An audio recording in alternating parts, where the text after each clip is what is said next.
Observasi empiris Ivan Petrovich Pavlov. Pengkondisian klasik atau classical conditioning ditemukan secara kebetulan oleh Pavlov di dekade 1890-an. Saat itu, Pavlov sedang mempelajari bagaimana air liur membantu proses pencernaan makanan.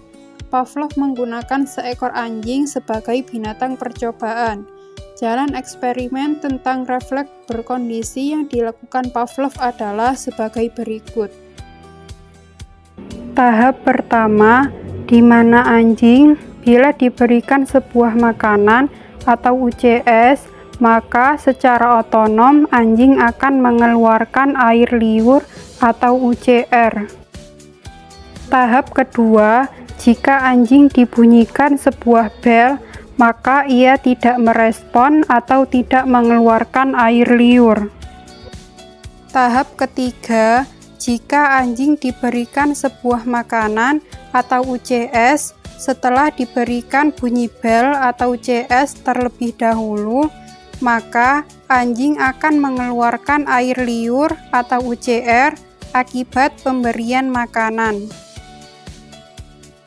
Tahap keempat, setelah perlakuan tahap ketiga dilakukan secara berulang-ulang, maka ketika anjing mendengar bunyi bel atau CS tanpa diberikan makanan, secara otonom anjing akan memberikan respon berupa keluarnya air liur dari mulutnya atau CR.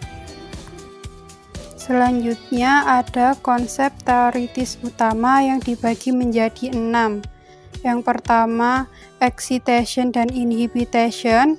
Yang kedua, stereotip dinamis. Yang ketiga, iradiasi dan konsentrasi. Yang keempat, pengkondisian eksitatoris dan inhibitoris. Yang kelima, ringkasan pandangan Pavlov tentang fungsi otak. Dan yang terakhir, sistem sinyal pertama dan kedua. Excitation dan inhibition.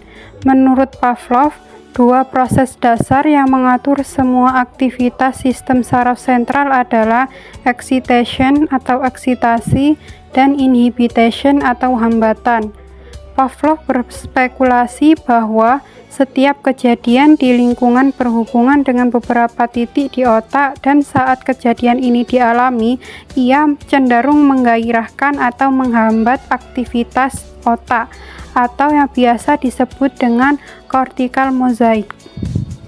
Stereotip dinamis. Stereotip dinamis adalah kejadian lingkungan tertentu cenderung diikuti oleh kejadian lingkungan lainnya, dan selama hubungan ini terus terjadi, asosiasi antara keduanya pada level neural akan menguat.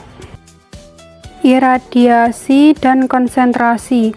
Suatu analiser terdiri dari reseptor indrawi, jalur sensori dari reseptor ke otak, dan area otak yang diproyeksikan oleh aktivitas sensori. Pada awalnya, terjadi irradiation of excitation atau radiasi eksitasi. Eksitasi ini akan meluber ke otak lain di dekatnya yang dipakai Pavlov untuk menjelaskan generalisasi. Pengkondisian eksitatoris dan inhibitoris. Pavlov mengidentifikasikan dua tipe umum dari pengkondisian yang berasal langsung dari iradiasi dan konsentrasi. Yang pertama, excitatory conditioning akan tampak ketika pasangan CS, US menimbulkan suatu respon. Condition inhibition tampak ketika training CS menghambat atau menekan suatu respon. Ringkasan pandangan Pavlov tentang fungsi otak. Beberapa hubungan di otak adalah antara stimuli yang tidak dikondisikan dengan respon yang terkait. Yang disebut pertama adalah yang permanen, dan yang disebut belakangan adalah temporer dan bervariasi sesuai kondisi lingkungan. Ketika koneksi temporer itu pertama kali dibentuk di otak, Ada tendensi bagi stimulus yang dikondisikan untuk memberikan efek umum di otak, yakni eksitasi yang disebabkan oleh stimulus yang dikondisikan akan beri radiasi ke bagian lain dalam otak. Refleks orienting adalah tendensi organisme untuk memperhatikan atau mengeksplori stimuli baru yang muncul di dalam lingkungan mereka. Sistem sinyal pertama dan kedua. Pavlov menyebut stimuli yang memberikan sinyal kejadian yang penting secara biologis atau CS ini sebagai first signal system atau sinyal sistem pertama atau sinyal realitas pertama. Pavlov menyebut kata yang melambangkan realitas itu sebagai sinyal dari sinyal atau second signal system. Sistem sinyal kedua. Sinyal-sinyal yang muncul bisa diorganisasikan dalam sistem kompleks yang akan memandu banyak perilaku manusia. Dengan kata lain, proses yang kita lakukan untuk mengembangkan reaksi terhadap lingkungan adalah sama dengan proses yang kita gunakan untuk bereaksi terhadap kata atau pikiran. Perbandingan antara pengkondisian klasik dan instrumental. Jenis pengkondisian yang dipelajari Thorndike ini dinamakan pengkondisian instrumental karena respon yang diamati adalah amat penting atau bersifat instrumental untuk mendapatkan suatu yang diinginkan atau penguatan. Pengkondisian klasik menimbulkan respon dari hewan dan pengkondisian instrumental akan tergantung pada respon yang diberikan oleh hewan. Pengkondisian klasik dapat dikatakan bersifat tidak sukarela atau otomatis, sedangkan pengkondisian instrumental bersifat sukarela dan dikontrol oleh hewan. Ada beberapa komponen pengkondisian klasik, ada stimulus yang tak dikondisikan atau US, ada respon yang dikondisikan atau UR, ada stimulus yang dikondisikan atau CS, dan respon yang dikondisikan atau CR. Gambar tersebut merupakan dua macam situasi pengkondisian. Ada pengkondisian klasik, di mana memperkuatnya dengan cara menciptakan sistem tanda dan simbol yang memungkinkan antisipasi kejadian yang signifikan. Pengkondisian ini memperkuatnya melalui pengembangan pola perilaku yang tepat dalam merespon kejadian signifikan. Kedua jenis pengkondisian itu juga bergantung pada penguatan. Dalam pengkondisian klasik, US adalah penguatnya, dan jika ia dihilangkan dari tata situasi eksperimen, akan terjadi pelenyapan. Dalam pengkondisian instrumental, penguatnya adalah keadaan yang memuaskan, yang muncul setelah respon yang benar, dan jika penguatnya tak lagi mengikuti respon tertentu, maka probabilitas respon itu akan kembali ke poin di mana sebelum adanya penguatan. Pengkondisian klasik dan instrumental bukan hanya sama-sama butuh penguatan. Jika penguatannya dihilangkan, akan terjadi pelenyapan, tetapi juga sama-sama punya fenomena pemulihan spontan, generalisasi, diskriminasi, dan penguatan sekunder. Learned helplessness. Learned helplessness dapat dianalogikan ketika seekor hewan berulang kali mengalami stimulus permusuhan, sehingga ia tidak dapat melarikan diri. Akhirnya, hewan itu akan berhenti berusaha menghindari stimulus dan berperilaku seolah-olah tidak berdaya untuk mengubah situasi. Bahkan, ketika kesempatan untuk melarikan diri disajikan, dan helplessness ini akan mencegah tindakan apapun. Menurut Martin Seligman 1969-1975 memberikan bukti yang meyakinkan bahwa hewan sebenarnya telah mempelajari sesuatu yang sangat penting dalam apa yang oleh Rescorla disebut kondisi kontrol yang benar-benar acak.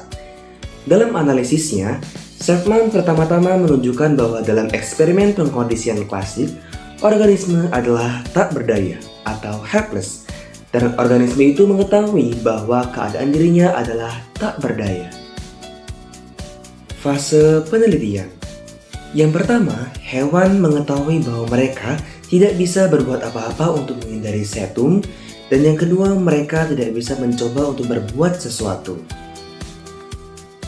Hal ini terjadi sebab adanya pengalaman traumatik perse tetapi oleh ketidakmampuan atau anggapan dirinya tak mampu untuk melakukan sesuatu untuk menghindar. Hewan yang belajar bahwa mereka tidak dapat mengontrol situasi yang buruk umumnya akan menjadi pasif. Gejala fenomena learned helplessness. Yang pertama, enggan melakukan tindakan. Yang kedua, sikap pasif. Yang ketiga, menarik diri. Gejala learned helplessness yang keempat, takut. Yang kelima, depresi. Yang keenam, kepasrahan menerima apapun. Teoritis lain tentang pengkondisian klasik. Penjelasan McIntosh mengenai blocking berasal dari asumsi bahwa petunjuk yang lebih prediktif akan mendapatkan perhatian yang lebih besar. Teori McIntosh menjelaskan observasi bahwa blocking akan makin efektif ketika CS atau cahaya pertama dan CS kedua semakin sering dipasangkan. Teori Rescola-Wagner menjelaskan kurangnya pengkondisian pada CS yang baru diperkenalkan dengan mengatakan bahwa semua pengkondisian yang dapat didukung oleh US telah dihabiskan oleh CS pertama. Jadi, baik Rescola-Wagner maupun McIntosh menjelaskan blocking, namun keduanya menggunakan asumsi yang berbeda mengenai sifat dari proses belajar.